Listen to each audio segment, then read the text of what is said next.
morning, students. Our today's topic is handling emergency situations. Apart from fire or bomb threat, etc., the front office staff at some point of time have to handle a lot of unusual situations. Some of such situations may be death and illness of guests, theft in the hotel, etc., and many others. In case of death of a guest in the hotel, once the information comes to the front desk, it should directly be reported to the front office manager. The front office manager will then report it to the general manager or resident manager. The security manager should also be informed immediately. The police is informed and the hotel doctor is summoned who will check and confirm the death. Meanwhile, the hotel will locate the residential address of the deceased and will inform the relatives. Once the police complete all formalities and activities and gives the permission, the dead body is fully covered and then removed from the room on a stretcher. For this purpose, the service elevator and not the guest elevator is used. A death certificate is obtained from the doctor.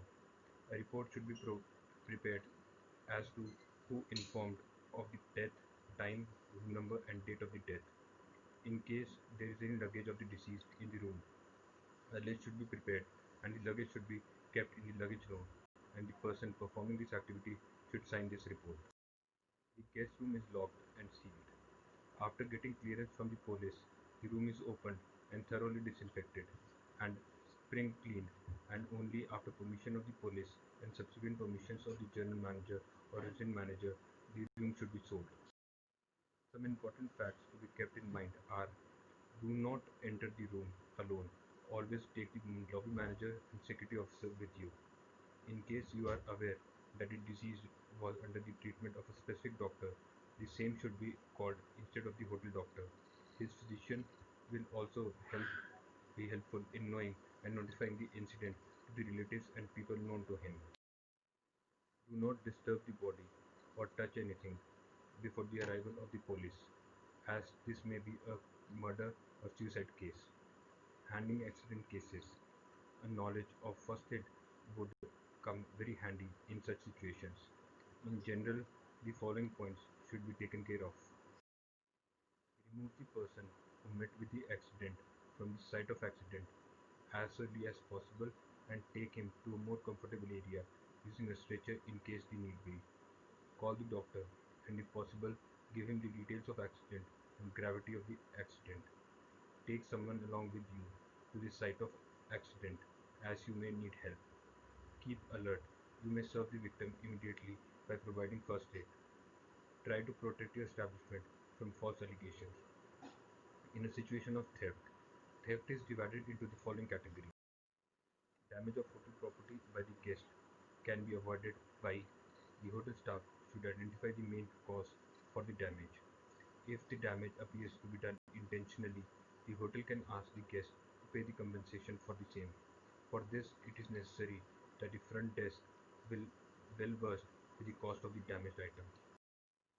Theft by employees of the hotel can be avoided by working with business and performance references should be checked before the employee is hired. A detailed record of all employees who enter the hotel guest room, such as chambermaids, bellboys, room boys, maintenance, etc. All hotel keys should be returned to the department concerned, and no employee should be allowed to take keys out of the hotel premises.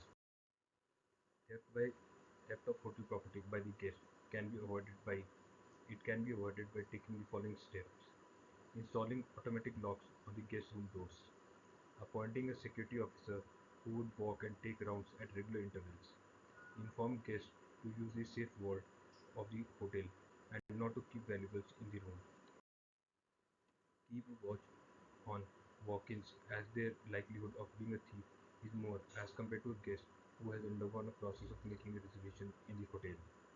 Avoid giving room numbers to resident guests or to visitors or over the telephone callers.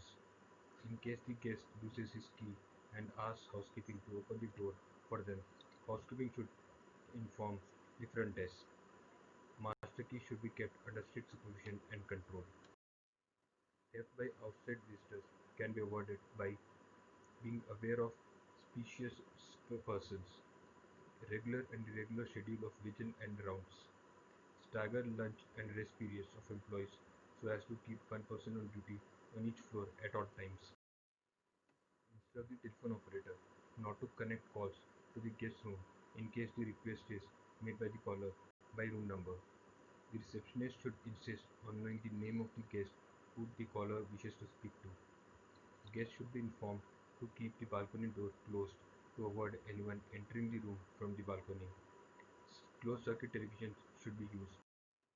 Situations of illness and epidemics. The receptionist may be called for assistance during sickness of a guest. Patients should be advised to consult the house physician, but in case the guest has his own physician, the same should be called. Housekeeping needs to be notified about the sickness and instructions, if any. In the case of serious sickness, the guest should be moved to a nursing home. During epidemics, all precautionary measures, especially in food and beverage service areas, should be followed. Handling a drunken guest. The guest should be removed from the lobby as early as possible, but being careful not to irritate or offend him. Preferably taken to the back office of, or to his room. If he behaves unruly, the hotel security must be called. Safe deposit facility in the hotels for guests' valuables. It is the responsibility of management to develop and maintain proper safe deposit procedures for its property. If this facility is available for guests, notices regarding it should be put up in various conspicuous noticeable places in the hotel and also should be mentioned to the guest. Safe deposit boxes should be located in an area in vicinity of the front desk and which has limited access. Unauthorized guests or personnel should not be permitted in this area. Front office staff should be well versed with the procedures regarding safe deposit boxes. Strict control should apply to the storage and issue of safe deposit keys. At any point of time, there should be only one key issued for each safe, even if more than one person is using the safe. Two keys are required to open a safe deposit box, one being the guest key and the other being the control key, guard's key, put in by the cashier safe deposit attendant. After the verification of the identity of the guest, the safe deposit attendant, cashier, should accompany the guest to the safe deposit area where the in clear sight should be make the control key and the guest key to open the safe.